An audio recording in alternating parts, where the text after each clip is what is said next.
Sa wakas, narito na ako. Ang aking pribadong jet ay lumapag sa dili, at agad na sumalubong sa akin ang maalinsangang hangin ng Maynila na matagal ko nang hindi naramdaman. Pero hindi iyon ang nagpapabilis sa tibok ng puso ko, kundi ang pagkasuklam. Pagkasuklam sa ideyang makakaharap ko na naman ang babaeng iyon. Ang babaeng halos hindi ko kilala, pero 2 taon nang nakakabit sa pangalan ko, si Ara Flores. Ang tinatawag kong asawa. Tumunog ang telepono ko. Si Celeste. Sir Marco. Narito na ako sa private hangar. Handa na po ang lahat. May cocktail party sa Nobu para sa pagbabalik mo. At ang kasamang inihanda ko ay ang mga papeles. Salamat, Celeste, sagot ko. Sa boses niya pa lang, nababawasan na ang bigat na nararamdaman ko. Si Celeste, ang aking sekretary at kasintahan, ang tanging nagpaparamdam sa akin na may kontrol pa ako sa buhay ko. Siya ang utak sa likod ng lahat ng kailangan kong gawin. Sige, makakarating na ako. Binaba ko ang tawag at napatingin sa bintana. Ang mga matataas na gusali sa Maynila ay tila hindi na pamilyar. 2 taon din akong nagpakalayo sa Amerika para lang makalimutan ang malaking pagkakamali ko. Ang pagpapakasal sa isang babaeng hindi ko naman mahal. Ang babaeng nagamit ako sa isang gabi ng kalasingan. Ang halimaw na misis na dapat kong hiwalayan, bulong ko sa sarili. Ngayon tapos na. Babalikan ko ang buhay ko. Ang buhay na kasama si Celeste. Pagdating ko sa private hangar, sumalubong agad sa akin ang ngiti ni Celeste. Nakasuot siya ng eleganteng red dress na bagay sa kanya. May hawak siyang isang folder, ang folder na magiging susi sa kalayaan ko. Marco. I missed you so much, bulong niya habang niyakap ako. Niyakap ko siya pabalik. Sa kanya ko naramdaman ang init at pagmamahal. Ako din, Celeste. Kaya nga nandito na ako para tapusin na ang lahat. Habang nasa loob kami ng sasakyan, binuksan ni Celeste ang folder. Nandito na ang lahat ng kailangan. Isang pirma mo na lang at tapos na ang lahat. Tinignan ko ang mga papel. Sa mga papel na iyon, nakasulat ang pangalan ko at pangalan ni Ara Flores. Sa tingin mo ba madali siyang papayag, tanong ko. Hindi mo kailangang mag-alala, Marco, sabi ni Celeste, hinawakan ang kamay ko. Ang totoo, mukhang mas gusto niya pa nga ang ideyang ito. Baka nga may iba na rin siya. Tiningnan ko si Celeste. Alam kong ang sinasabi niya ay para kalmahin ako. Pero sa totoo lang, wala akong pakialam kung may iba na nga si Ara. Ang gusto ko lang ay matapos na ito. Dumating kami sa Nobu. Eleganteng private room, may ilang high-profile na bisita na kilala ko. Cocktail party kuno. Pero para sa akin, ito ang huling kabanata ng isang masamang panaginip. Nandyan na siya, bulong ni Celeste sa akin. Tumalikod ako. Nakita ko siya. Hindi siya nakasuot ng pangmayaman na damit. Simpleng puting damit lang na bumagay sa kanyang mahaba at itim na buhok. Walang mabigat na makeup. Parang isang simpleng dalaga lang na galing sa probinsya. Hindi siya katulad ng mga babaeng nakakasalamuha ko araw-araw. Pero hindi iyon ang bumabagabag sa akin. Kundi ang tingin niya. Ang malungkot, halos walang laman na tingin na bumabagabag sa akin. Nilapitan ko siya. I gave her the coldest look. Ara, sabi ko. Marco, sagot niya. Ang tagal mo ring nawala. Ang boses niya ay malambing pero malungkot. Hindi ako makapaniwala na iyan ang boses ng babaeng sinasabi sa akin ni Celeste na nag-ambisyon at pinagsamantalahan ako. Inabot sa akin ni Celeste ang mga papeles. Inilagay ko ito sa mesa. Narito ako para tapusin ang lahat, Ara, sabi ko. Nandyan na ang mga papeles. Pirmahan mo na lang at malaya na tayo. Nakita ko ang sakit sa mga mata niya. Pero hindi ko pinansin. Matagal ko nang pinatay ang damdamin ko para sa babaeng ito. Nag-aalangan siyang tumayo. Inabot niya ang ballpen. Pero bago niya pa man mapirmahan, isang maliit na tinig ang sumira sa katahimikan. Mama! Papa! Napalingon kaming lahat. Isang pares ng kambal ang tumatakbo sa direksyon namin. Isang batang babae at isang batang lalaki na parehong nasa edad 4. Ang lalaki may buhok na kulay itim na kagaya ko at mata na kasing itim ng sa kanya. Ang babae naman, may ilong na kasing tangos ko at mata na kasing ganda ni Ara. Nagyelo ako sa kinatatayuan ko. Hindi ako makapagsalita.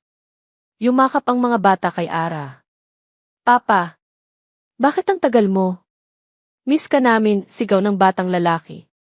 Ang batang babae naman, lumapit sa akin at hinawakan ang kamay ko. Papa, bakit ka umiiyak? Tanong niya. Umiiyak. Wala akong nararamdaman. Pero nang hawakan niya ang pisngi ko, naramdaman ko ang basa. Isang patak ng luha ang tumulo sa kamay niya. Bumalik ako sa katinuan. Tumingin ako kay Ara. Ang mga mata niya ay basang-basa na. Napansin ko ang sakit sa mukha niya. Ito ay sakit na mas malalim pa sa sakit ng pagpapalaya sa isang asawa. Ito ay sakit ng isang ina. Nilingon ko ang mga bata. Pareho silang may peka sa pisngi pero kamukhang kamukha ko. Biglang bumilis ang tibok ng puso ko, hindi dahil sa galit, kundi dahil sa pagkalito. Ang bawat ingay sa private room ay tila nawala. Ang tanging naririnig ko lang ay ang tibok ng puso ko. Hindi ko matanggal ang tingin sa dalawang batang kumakapit kay Ara. Ang kanilang maliliit na kamay, ang kanilang mga mukha na may ngiting inosente, ay nagpaparamdam sa akin ng isang emosyon na hindi ko alam kung paano ilarawan. Tumayo ako at lumayo sa kanila. Ano to, Ara? Mahinahon kong tanong, ngunit alam kong may galit sa aking boses. Ang mga bisita ay nagbubulungan na. Si Celeste ay lumapit sa akin, hinawakan ang braso ko. Marco, hayaan mo na lang. Siguro nagkamali lang ang mga bata. Hindi, sabi ko, tinanggal ang kamay niya. Kailangan kong marinig ang sagot mula sa kanya. Marco, di. Bulong ni Ara, halos hindi ko marinig. Lumapit siya. Ang mga bata ay nakayakap pa rin sa kanya. Hindi ako nagsisinungaling. Sila ang mga anak natin. Naramdaman ko ang pag-init ng aking mukha. Anak! Paano? Hindi kita nakasama kahit isang gabi man lang, Ara. Ano bang sinasabi mo? Naalala mo ba ang party sa Baguio, 2 taon na ang nakakaraan? Tanong niya, ang kanyang mga mata ay nanunubig na. Ang party kung saan nag-away tayo at umalis ka. Bumalik ka pagkatapos, Marco. Lasing ka at sinabi mo sa akin na mahal mo ako. Iyon ang gabing iyon. Nanlaki ang mga mata ko. Ang gabing iyon. Ang naaalala ko lang ay uminom ako ng labis dahil sa galit at nagising ako sa hotel room ko kinabukasan na may malaking sakit sa ulo. Sinabi sa akin ni Celeste na nag-overreact lang ako at sinabi sa akin na mag-relax ako para kalimutan ang nangyari. Hindi, bulong ko. Hindi iyan totoo. Huwag mo akong lokohin, Ara. Gagamitin mo ba ang mga bata para manatili sa akin? Ang mga bata ay umiiyak na ngayon marahil dahil sa galit na nakikita nila sa akin. Papa, huwag mo kaming awayin ni Mama, sabi ni Leo, hinawakan ang binti ko. Mabilis akong lumayo sa kanya, para bang napaso ako. Wala akong anak. Ang sinungaling kayong lahat. Kinuha ko ang mga papeles sa mesa, ang mga papeles na naglalaman ng kalayaan ko. Pinunit ko ito sa gitna, sa harap ni Ara. Tumulo ang luha sa kanyang mga mata. Wala na ang mga papeles, sabi ko. Kaya huwag mong isipin na malaya na kayo sa akin. Hindi pa. Hindi ako makikipaghiwalay sa isang babaeng nagamit sa akin para lang magkaroon ng anak. Ang mga bisita ay natahimik na. Lahat sila ay nakatingin sa akin, sa aking mga pinunit na papeles, at sa 2 bata na umiiyak. Hindi ko ipapahiya ang pangalan ko, Ara. At hindi ako papayag na ang pangalan ko ay maiugnay sa mga bata na hindi ko naman sigurado kung anak ko nga ba talaga. Kayo ang magpapaliwanag sa akin. Tumango ako sa aking bodyguard, at agad niyang sininyasan si Ara na sumunod sa akin. Umuwi ka sa bahay ko sa Baguio, utos ko. Hindi kayo makikipag-usap sa kahit na sino. Walang media, walang intriga. Hindi ko ipapaalam kay Celeste. Sa loob ng panahong ito, sisiguraduhin ko kung totoo ba talaga ang sinasabi mo. Baguio, tanong ni Ara, nagulat. Bakit doon? Dahil doon lang ako makakasiguro na walang makakaalam. Doon, malayo sa lahat. Kaya huwag kang mag-alala, hindi ko kayo papabayaan. At sa oras na mapatunayan ko na hindi kayo totoo, malalaman mo ang gagawin ko. Umalis ako, kasama si Celeste, na hanggang ngayon ay hindi pa rin makapagsalita. Napatingin ako kay Ara sa huling pagkakataon. Nakatayo siya doon, umiiyak, hawak ang kamay ng dalawang bata na tinatawag siyang ina. At sa oras na iyon, may nararamdaman akong kurot sa aking puso. Hindi ko alam kung bakit, ngunit parang may bahagi sa akin ang naniniwala sa kanya.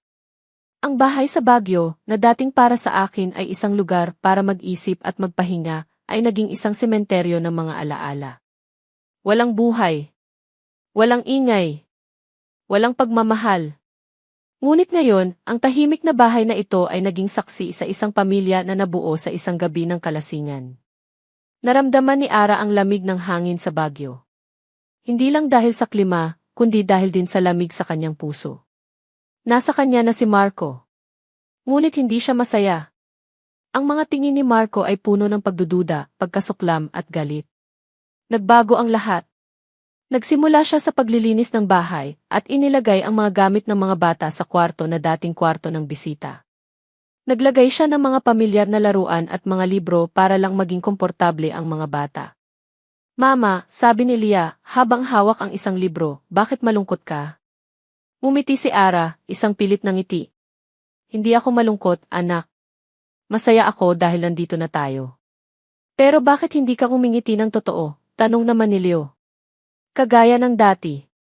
Niyakap ni Ara ang kanyang mga anak. Dahil ang mama mo ay masaya na makita ang mga anak niya. Hindi na importante kung totoo ang ngiti ko. Ang mahalaga, kayo ay masaya. Isang linggo na ang nakalipas. Laging pumupunta si Marco sa Baguio, pero laging may distansya sa pagitan nila. Hindi niya hinawakan ang mga bata. Hindi siya ngumiti. Ang tanging ginagawa niya lang ay ang tingnan ang mga bata, na tila naghahanap ng mga katibayan. Isang hapon, nagluto si Ara ng sinigang. Ito ang paboritong ulam ni Marco noong sila ay magkasama pa sa Amerika. Umaasa siyang sa pamamagitan ng pagkain, ay maibabalik niya ang mga magagandang alaala. Ngunit, hindi niya inaasahan na si Marco ay hindi kakain. Kumain ka, Marco, sabi ni Ara, malumanay. Paborito mo ito. Hindi siya tumingin sa pagkain. Nagpatuloy siya sa pagbabasa ng kanyang mga papeles. Hindi ako nagugutom, sagot niya. Lumapit si Ara sa kanya. Marco, bakit mo kami ginagawaan ng ganito? Kung may galit ka sa akin, sabihin mo lang. Huwag mong idamay ang mga bata. Tumayo siya, hinarap siya. Hindi ko sila idinadamay, Ara. Ang totoo, kailangan ko lang malaman ang katotohanan. Kailangan kong malaman kung ang mga bata ay tunay na anak ko. Kailangan kong maalis ang pagdududa sa aking isipan. At ano ang gagawin mo kapag napatunayan mo? Tanong ni Ara. Iiwan mo kami? Biglang bumukas ang pinto. Pumasok ang mga bata. Mama, Papa, laro tayo, sabi ni Leo. Biglang bumalik si Marco sa kanyang pag-upo. Walang sinabi. Hinawakan ni Ara ang mga kamay ng mga bata at sinabihan sila, sige, maglaro muna kayo sa labas. Kakausapin lang namin ni Papa ang isa't isa. Hindi, sabi ni Marco. Gusto ko silang kasama. Gusto kong tingnan sila. Baka sakaling makita ko ang katotohanan sa kanilang mga mata. Nang makita ng mga bata ang kalungkutan sa mukha ni Ara, lumabas sila. Habang naglalaro ang mga bata sa labas, tumulo ang luha sa mga mata ni Ara. Hindi dahil sa galit, kundi dahil sa sakit. Hindi niya inasahan ang susunod na mangyayari. Huwag ka nang umiyak, sabi ni Marco, may diin ang kanyang boses. Nagulat si Ara. Hindi niya inaasahan na si Marco ay magsasabi ng ganyan. Hindi ko gusto na umiiyak ka, sabi ni Marco. Ayaw kong makita ka na malungkot. Kaya kung may gusto kang sabihin, sabihin mo. Hindi ako magagalit. Nagsalita si Ara, wala akong gustong sabihin, Marco. Kung mayroon man, ito lang. Sana ay maalala mo kung sino ka. Hindi ikaw ang taong nakilala ko noon. Hindi ako ang taong nakilala mo noon, ulit ni Marco, tila nag-iisip. Narinig niya ang boses ni Leo na naglalaro sa labas. Nag-iisip siyang bigla. Wala na akong gagawin sa ngayon, sabi ni Marco, na tila nawala ang galit sa kanyang boses. Pagkatapos ng 2 linggo, kukuha ako ng sample para sa SAT test. At kapag napatunayan ko na hindi sila anak ko, malalaman mo ang gagawin ko.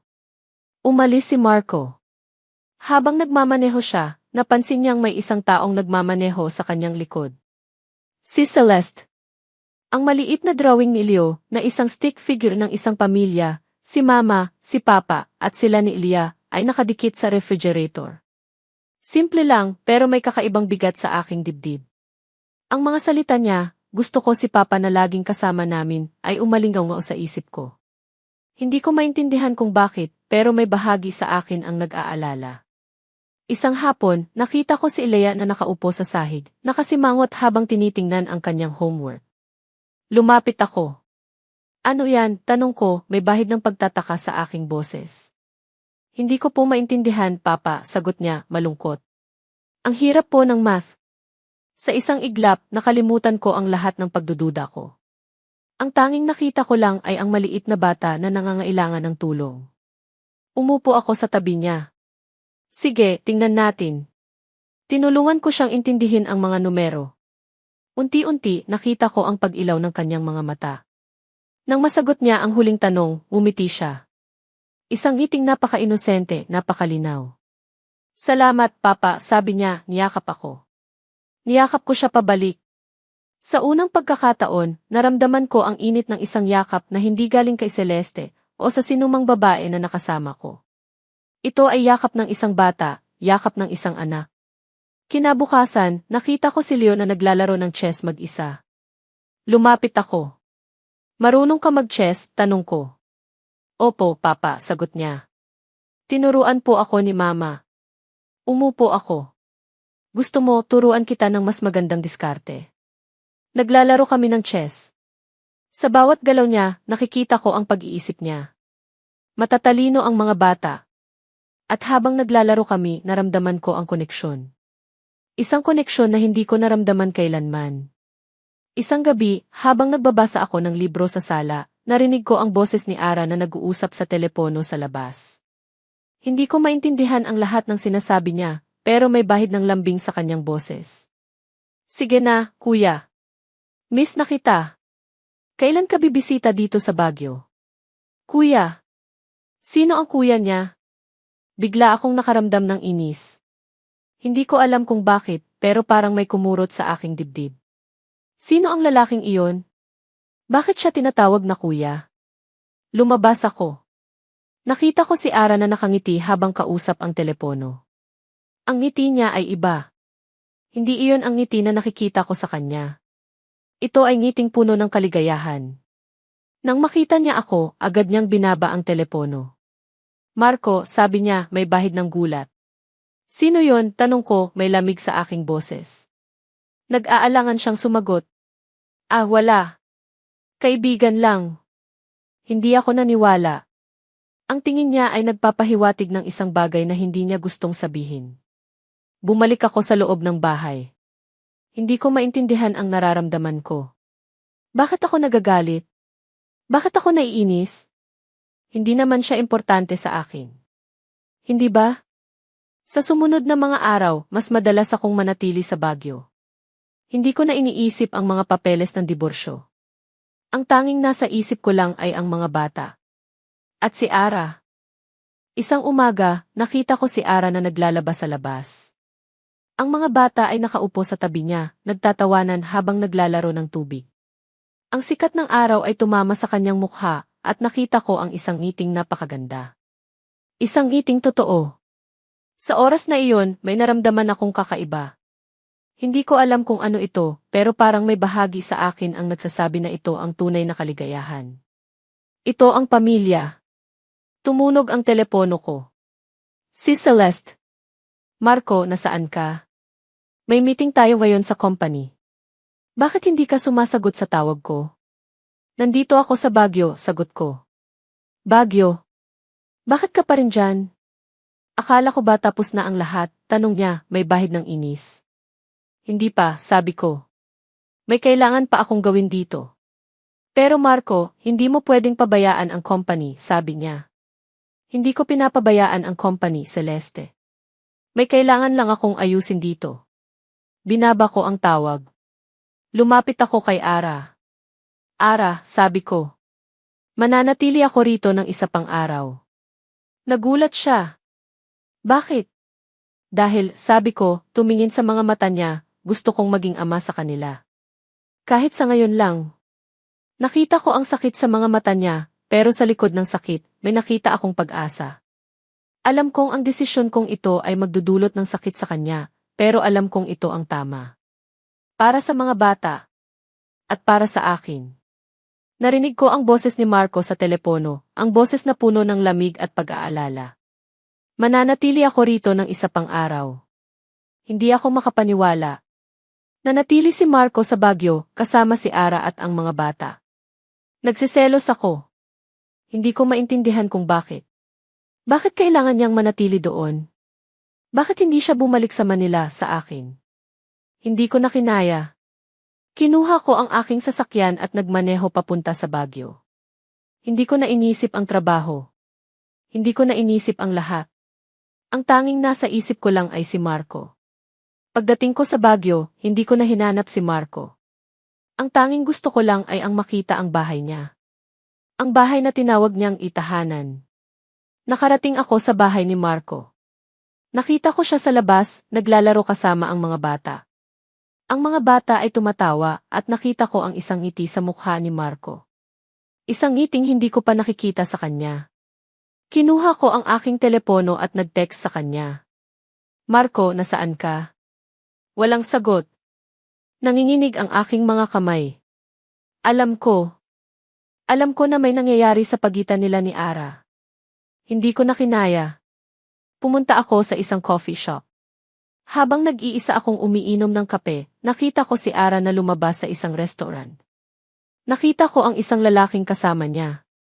Isang lalaking may balbas at malaking braso. Naramdaman ko ang pag-init ng aking mukha. Sino ang lalaking iyon? Siya ba ang taong tinutukoy ni Ara sa telepono? Siya ba ang dahilan kung bakit nanatili si Marco sa Baguio? Pinuntahan ko ang restaurant at nakita ko si Ara na naghihintay ng taxi. Nilapitan ko siya. Ara, sabi ko, may bahid ng galit sa aking boses. Anong ginagawa mo dito? Nagulat siya. Celeste? Ikaw ba yan? Ako to, ang pinsan mo, sabi ko, may diin ang bawat salita. Biglang nagbago ang mukha niya. Ano bang sinasabi mo? Pinsan mo ako, Ara. Hindi mo ba naaalala? Ang anak ng tiyahin mo, si Tita Cora. Naalala ko, hindi ka pumunta sa burol ni Tita. Natahimik siya. Alam kong naalala niya ako. Noong bata pa kami, lagi kaming magkasama. Ngunit sa tuwing magkasama kami, lagi siyang nasa spotlight. Siya ang maganda. Siya ang matalino. Siya ang gusto ng lahat. At ako ang laging nasa likod niya. Ang laging nasa anino niya. Anong kailangan mo sa akin, Celeste? Tanong niya, malumanay. Wala, sabi ko. Gusto ko lang malaman kung anong ginagawa mo dito. Kung bakit ka kasama ni Marco. Trabaho lang, Celeste, sagot niya. May kailangan lang kaming gawin. Trabaho. Trabaho bang tawagin ang pag-akit sa isang may asawa? Tanong ko. Hindi ka ba nahihiya? Hindi ko siya inaakit, Celeste, sabi niya. May sarili siyang isip. May sarili siyang desisyon. Desisyon? Alam mo bang nagdesisyon na si Marco na hiwalayan ka? Alam mo ba kung anong ginawa ko para lang maalis ka sa buhay niya? At ngayon, babalik ka? Hindi ko papayagan iyan, Ara. Hindi ko papayagan na maging masaya ka sa kanya. Hindi ako humihingi ng permiso mo, Celeste, sabi ni Ara, may bahid ng galit sa boses. Si Marco ay may karapatan na gawin ang gusto niya. At ang mga bata ay may karapatan na magkaroon ng ama. Mga bata, tanong ko, natawa ako. Anak, hindi ko alam na mayroon kang mga anak. O baka naman hindi sila anak ni Marco. O baka naman, ginagamit mo lang sila para manatili sa buhay niya. Nakita ko ang sakit sa mga mata ni Ara. Hindi ko sila ginagamit, sabi niya, may luha sa kanyang mga mata. Huwag ka nang magsinungaling, Ara, sabi ko. Alam ko kung sino ka. At alam ko kung anong ginawa mo. Hindi ko hahayaan na masira mo ang lahat ng pinaghirapan ko. Umalis ako. Habang naglalakad ako, tumunog ang telepono ko. Si Marco. Celeste, nasaan ka? Tanong niya. Bakit ka nasa Baguio? Hindi ako sumagot. Alam kong galit siya. At alam ko na may kailangan akong gawin para lang mapigilan ang lahat. Ang text ni Celeste. Ang kanyang pagdating sa Baguio. At ang tanong niya tungkol sa lalaking kasama ni Ara. Ang lahat ng ito ay nagdulot ng malaking pagkalito sa akin. Hindi ko maintindihan kung bakit ako nagagalit. Hindi ko maintindihan kung bakit ako nasasaktan. Pagbalik ko sa bahay, nakita ko si Ara na nakaupo sa sala, tahimik. Ang mga bata ay natutulog na. Lumapit ako sa kanya. Sino ang lalaking kasama mo kanina? Tanong ko, may lamig sa aking boses. Nagulat siya. Tumingin siya sa akin, ang kanyang mga mata ay puno ng pagtataka. Anong sinasabi mo?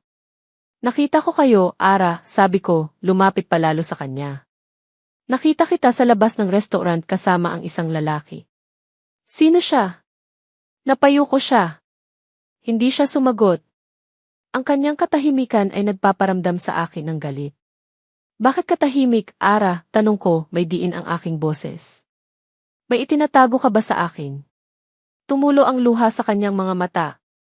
Wala akong itinatago, Marco, bulong niya. Ayoko lang na mag-away tayo. Mag-away, tanong ko, natawa ako. Hindi tayo nag-aaway, Ara. Nagtatanong lang ako. At kailangan kong malaman ang katotohanan.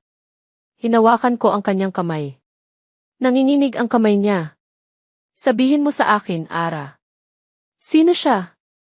Tumingin siya sa akin. Ang kanyang mga mata ay puno ng sakit. Siya ang kuya ko. Nagulat ako. Kuya niya. Hindi ko alam na may kuya siya. Bakit hindi mo sinabi sa akin, tanong ko. Dahil alam kong magdududa ka, sagot niya. Alam kong iisipin mo na may iba ako. At ayoko nang magkaroon ng gulo. Bigla akong nakaramdam ng pagsisisi. Nagduda ako sa kanya. Nagduda ako sa babaeng ito na nagbigay sa akin ng 2 anak. Patawarin mo ako, Ara, bulong ko. Hindi ko sinasadya. Umiling siya. Hindi mo kailangan humingi ng tawad, Marco. Naiintindihan ko. Hindi mo naman ako kilala. Pero ngayon, kilala na kita, sabi ko, hinawakan ang kanyang pisngi. Ang balat niya ay malambot. Ang kanyang mga mata ay malungkot pero maganda. Sa isang iglap, nakalimutan ko ang lahat. Nakalimutan ko ang Celeste. Nakalimutan ko ang mga problema sa company. Ang tanging nakita ko lang ay si Ara. Unti-unti, lumapit ako sa kanya. Ang aking puso ay bumibilis ang tibok. Ang kanyang mga mata ay nakatingin sa akin, puno ng pagkalito. Hinalikan ko siya. Isang halik na puno ng pagdududa, pagkalito at pagnanasa. Isang halik na nagpaparamdam sa akin ng isang bagay na hindi ko pa naramdaman kailanman. Naramdaman ko ang pag-init ng kanyang mga labi. Ang kanyang mga kamay ay humawak sa aking balikat. Ang halik ay tumagal ng ilang segundo at pagkatapos, bumalik kami sa katahimikan. Ang katahimikan ay puno ng pagkalito. Hindi ko alam kung anong gagawin ko. Hindi ko alam kung anong sasabihin ko. Biglang tumunog ang telepono ko. Si Celeste. Marco. Nasaan ka? May malaking problema sa company. Kailangan ka namin dito ngayon. Naramdaman ko ang pagbalik ng realidad. Ang mga problema. Ang mga responsibilidad. Ang lahat ng bagay na kailangan kong harapin. Tumingin ako kay Ara. Ang kanyang mga mata ay puno ng pagkalito. Kailangan kong umalis, Ara, sabi ko. May problema sa company. Tumango siya. Walang sinabi. Ang kanyang mukha ay puno ng sakit. Umalis ako. Habang nagmamaneho ako, hindi ko matanggal ang tingin sa rearview mirror. Nakita ko si Ara na nakatayo sa labas ng bahay, nakatingin sa akin. Ang kanyang mukha ay puno ng kalungkutan. Naramdaman ko ang kurot sa aking puso. Hindi ko alam kung bakit, ngunit parang may bahagi sa akin ang nagsasabi na may mali sa lahat ng ito. Ang mukha ni Marco, ang kanyang pag-aalala, ang kanyang pagmamahal. Ang halik. Ang lahat ng ito ay nagdulot ng malaking sakit sa aking puso. Hindi ko maintindihan. Bakit siya bumalik sa Manila? Bakit niya ako iniwan? Celeste, nasaan ka? Tanong niya, may pagkasuklam sa kanyang boses. Nandito ako sa office, Marco, sabi ko, pilit kong tinago ang aking galit. May malaking problema sa company. Mayroong nawawalang milyon-milyon sa ating account. Narinig ko ang pagbuntong hininga niya. CJ, pupunta ako dyan. Ihanda mo ang lahat. Binaba ko ang tawag at ngumiti ako. Ang problema sa company ay hindi totoo. Ito ay isang plano. Isang plano para maibalik si Marco sa akin. Nang makarating si Marco sa office, sinalubong ko siya ng yakap. Marco, ang tagal mong nawala. Ang dami kong ginawang desisyon na walang guidance mo. Hayaan mo na, sabi niya, may lamig sa kanyang boses. Ano ang problema? Ipinakita ko sa kanya ang mga papeles. Mga papeles na peke. Mga papeles na ginawa ko para lang masira ang pangalan niya. Marco, may nawawalang milyon sa ating account.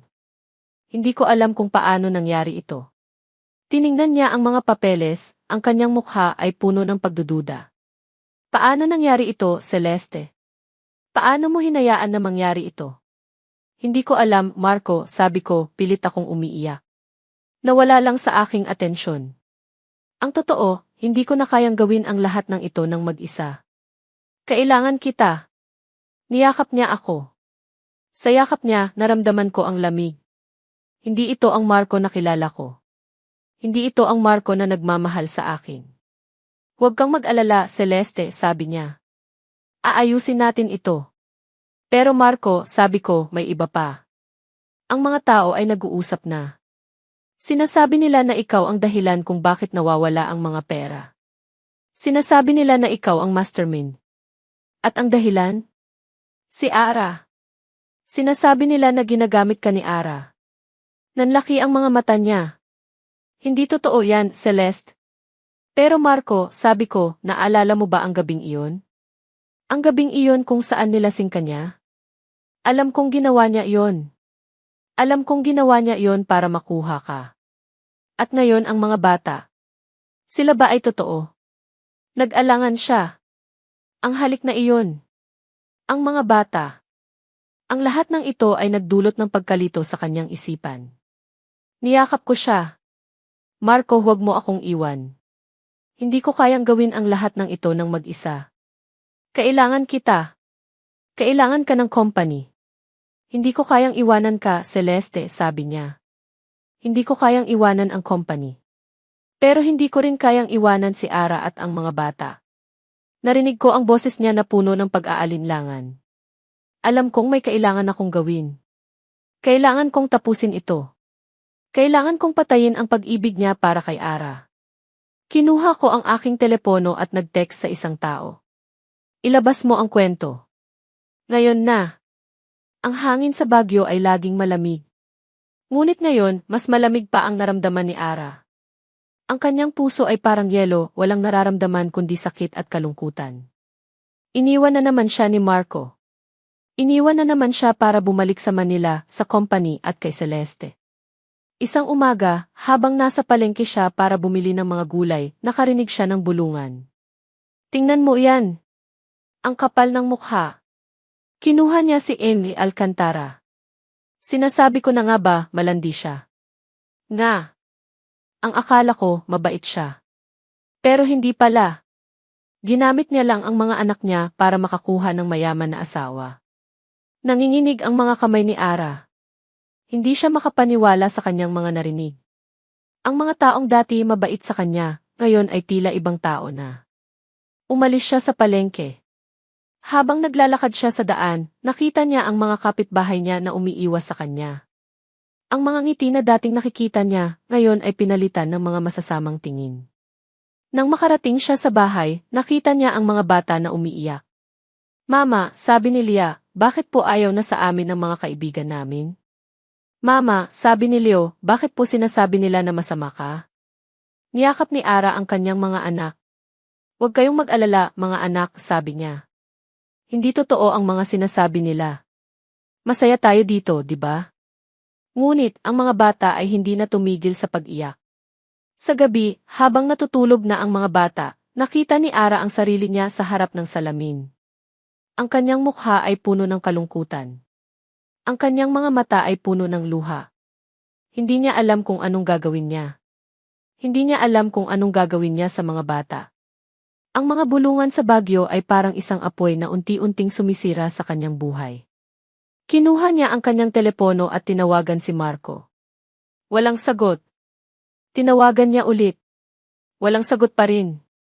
Ang kanyang puso ay lumubog sa lalamunan niya. Ang kanyang mga kamay ay nanginginig. Hindi niya alam kung anong gagawin niya. Biglang tumunog ang telepono niya. Hindi si Marco.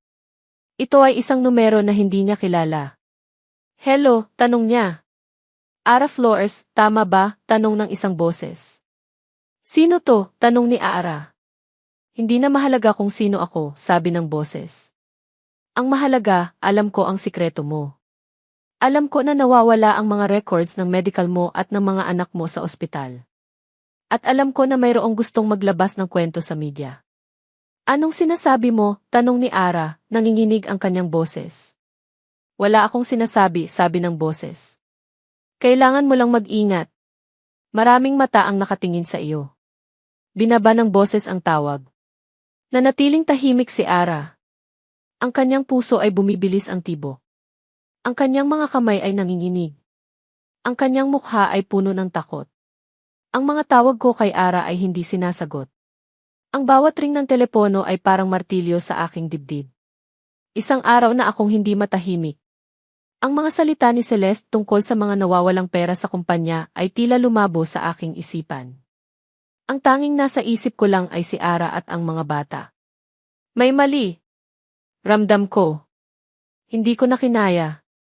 Kahit paanong pilit ni Celeste na manatili ako sa Manila para sa emergency meeting, umalis ako. Sumakay ako sa aking pribadong sasakyan at nagmaneho pabalik sa Baguio. Ang bilis ng pagmamaneho ko ay kasabay ng bilis ng tibok ng puso ko. Pagdating ko sa Baguio, agad kong napansin ang kakaiba. Ang mga tao sa paligid ay nagbubulungan. Ang mga ngiti na dati nakikita ko sa mga mukha nila tuwing nakikita nila ako, ngayon ay pinalitan ng mga tinging puno ng pagdududa at paghatol. Nakita ko si Ara. Naglalakad siya sa kalsada, ang kanyang ulo ay nakayuko. Ang kanyang mga balikat ay nakakuyom, tila may mabigat na dala. Ang mga tao ay umiiwas sa kanya. Ang mga tindera sa palengke, na dati masaya siyang binabati, ngayon ay tila nagtatago sa likod ng kanilang mga paninda. Naramdaman ko ang kurot sa aking puso. Ito ba ang ginawa ko sa kanya? Ito ba ang bunga ng aking pagdududa at pagpapabaya? Lumapit ako sa kanya. Ara, tawag ko. Nagulat siya. Tumingin siya sa akin, ang kanyang mga mata ay puno ng luha. Marco. Niyakap ko siya. Isang mahigpit na yakap. Ang kanyang katawan ay nanginginig. Ang kanyang mga luha ay dumaloy sa aking balikat. Patawarin mo ako, Ara, bulong ko. Patawarin mo ako sa lahat ng ginawa ko. Sa lahat ng sakit na dinulot ko sa iyo. Hindi siya sumagot. Niyakap lang niya ako ng mahigpit. Nang kumalas kami sa pagkakayakap, tiningnan ko ang kanyang mukha. Ang kanyang mga mata ay namumula. Ang kanyang labi ay nanginginig. Anong nangyari? Tanong ko. Bakit ka umiiyak? Bakit ganito ang tingin ng mga tao sa iyo? Nag-alangan siyang sumagot. Wala, Marco. Wala lang. Huwag kang magsinungaling, Ara, sabi ko, hinawakan ang kanyang mga kamay. Sabihin mo sa akin ang totoo. Ano ang nangyayari? Umupo kami sa isang bench. Nagsimula siyang magsalita, ang kanyang boses ay nanginginig. May mga bulungan, Marco. Sinasabi nila na naginamit ko lang daw kayo. Naniloko kita. At ang mga bata sinasabi nila na hindi sila anak mo. Naramdaman ko ang pag-init ng aking mukha. Sino ang nagsasabi niyan? Hindi ko alam, sabi niya, umiiyak. Pero ang mga tao ay naniniwala sa kanila. Ang mga kaibigan ko, ang mga kaibigan ng mga bata ayaw na silang kausapin. At mayroon pa, sabi niya, ang kanyang boses ay halos hindi na marinig. May tumawag sa akin. Sinasabi niya na nawawala ang mga records ng medical ko at ng mga anak ko sa ospital. At sinasabi niya na may gustong maglabas ng kwento sa media. Nanlaki ang mga mata ko. Nawawala ang mga records. Sino ang may kakayahang gawin iyon? Biglang pumasok sa isip ko si Celeste. Siya lang ang may access sa mga records ng kumpanya. Siya lang ang may kakayahang gawin ang lahat ng ito. Celeste, bulong ko.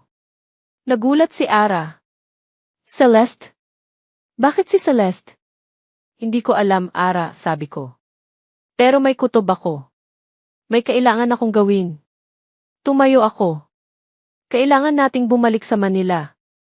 Kailangan nating ayusin ang lahat ng ito. Pero Marco, sabi niya, paano ang mga bata?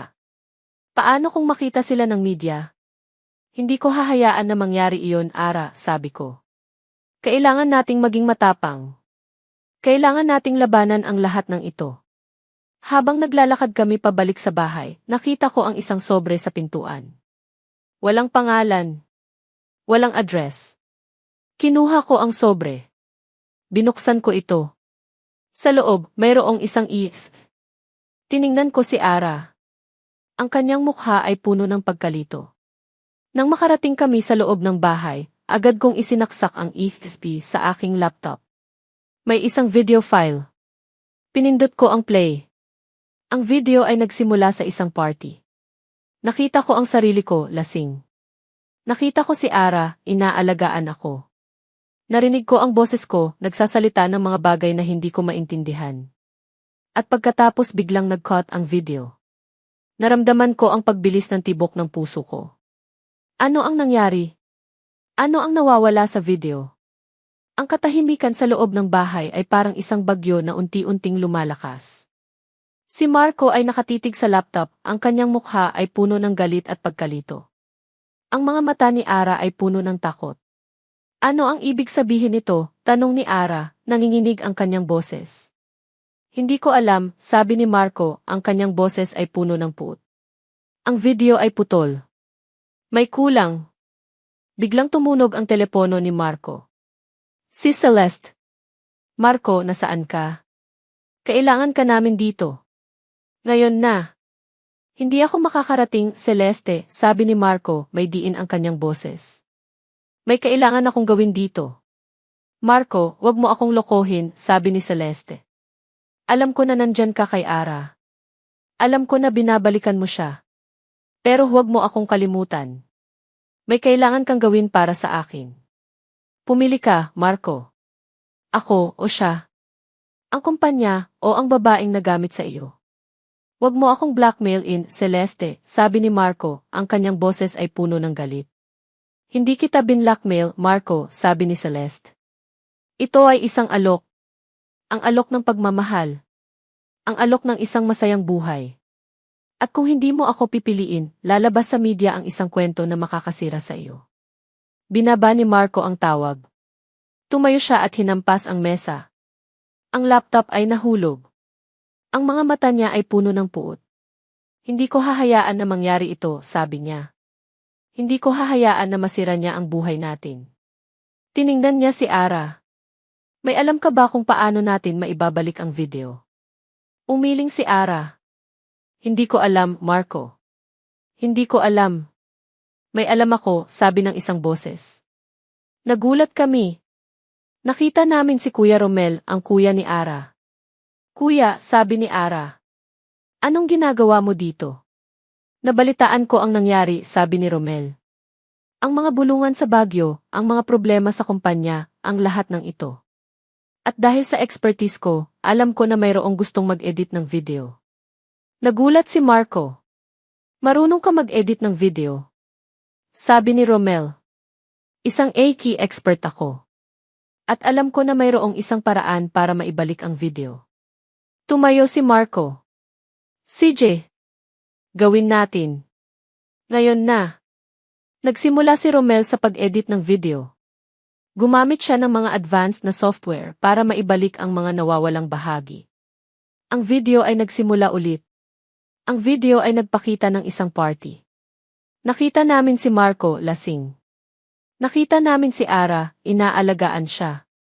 Narinig namin ang boses ni Marco, nagsasalita ng mga bagay na hindi niya maintindihan.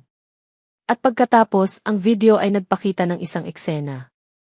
Nakita namin si Marco na lumapit kay Ara, at nagsimulang magsalita. Ara, mahal na mahal kita. Hindi ko alam kung bakit, pero mahal na mahal kita. Gusto kong magpakasal sa iyo. Gusto kong magkaroon ng pamilya sa iyo. Pagkatapos, kinuha niya ang kamay ni Ara, at isinuot ang isang singsing na ibinigay niya sa kanya. At sa huli, nakita namin si Marco na kinuha ang mga papeles ng kasal at pinirmahan ito. Ang video ay nagtapos. Ang lahat ng ito ay nangyari sa isang gabi ng kalasingan.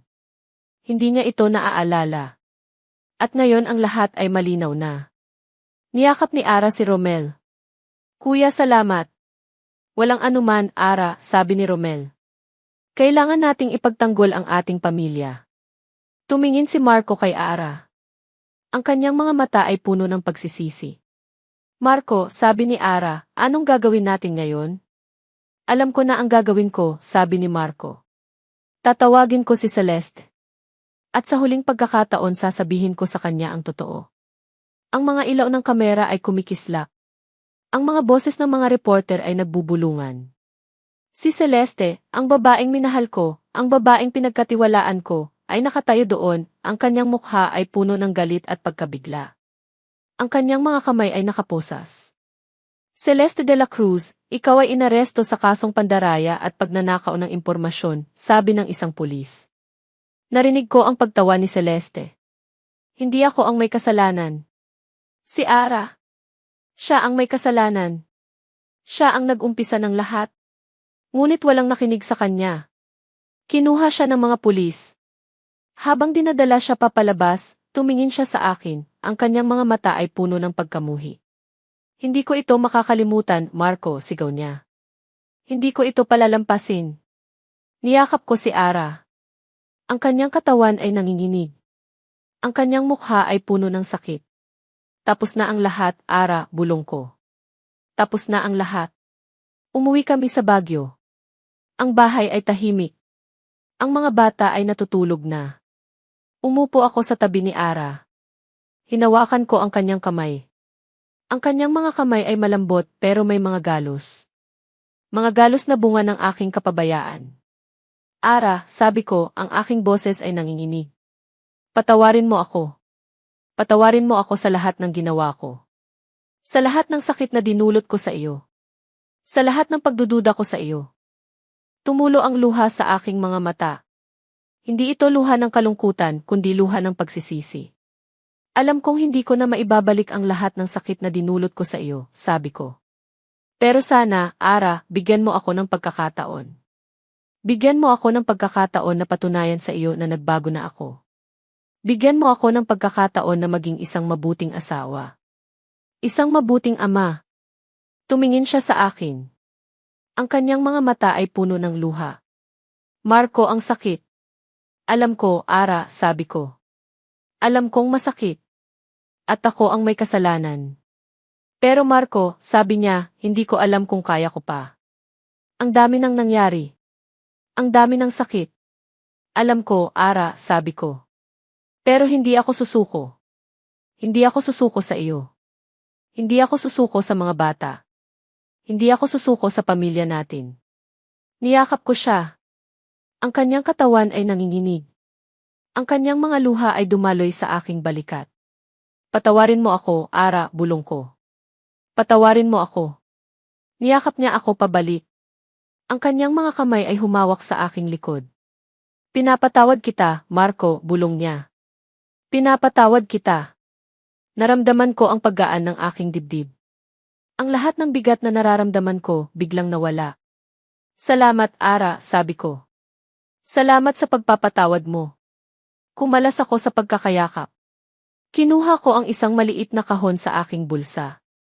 Binuksan ko ito. Sa loob, mayroong isang singsing.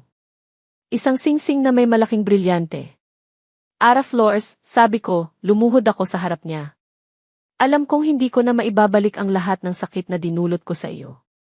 Pero sana, bigyan mo ako ng pagkakataon na magsimula ulit. Bigyan mo ako ng pagkakataon na maging isang mabuting asawa. Isang mabuting ama. Ara Flores, ulit ko, pakakasalan mo ba ako ulit?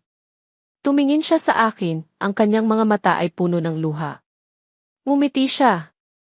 Isang ngiting totoo. Marco, sabi niya. Pakakasalan kita ulit. Ang sikat ng araw sa Baguio ay mainit, ngunit ang simoy ng hangin ay malamig. Sa gitna ng isang hardin na pinalamutyan ng mga sariwang bulaklak, ay nakatayo si Ara, nakasuot ng simpleng puting damit. Ang kanyang mukha ay puno ng kaligayahan. Sa tabi niya ay si Marco, nakasuot ng itim na tuksedo. Ang kanyang mukha ay puno ng pagmamahal. Ang mga bisita ay iilan lang. Si Romel, ang kanyang kuya. Ang mga kaibigan niya. At ang pinakamahalaga sa lahat, ang dalawang bata na tumatawag sa kanya ng mama. Si Elia at si Leo. Sa harapan ng Diyos, at sa harapan ng lahat ng narito, sabi ng pari, pinag-iisa ko kayo bilang mag-asawa. Hinalikan ni Marco si Ara. Ang halik na ito ay iba. Ito ay halik na puno ng pagmamahal. Isang halik na nagpaparamdam sa akin na nagbago na siya. Nagbago na ang lahat. Pagkatapos ng seremonya, nagdiwang kami sa hardin. Ang mga bata ay tumatakbo sa paligid, naglalaro. Ang kanilang mga ngiti ay nagpaparamdam sa akin ng kaligayahan. Mahal na mahal kita, Ara, bulong ni Marco. Salamat sa pagbibigay mo sa akin ng pagkakataon.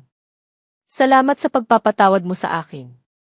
Mahal na mahal din kita, Marco, sabi ni Ara. Salamat sa pag-uwi mo sa amin. Salamat sa pagiging isang mabuting ama. Niyakap niya ako.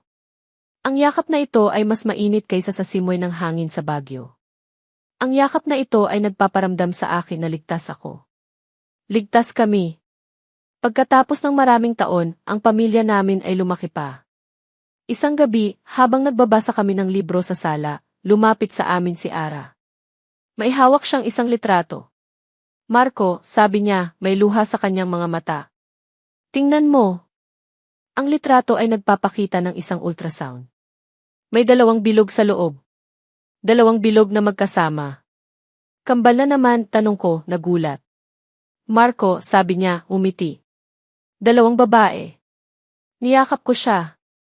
Ang aking puso ay puno ng kaligayahan.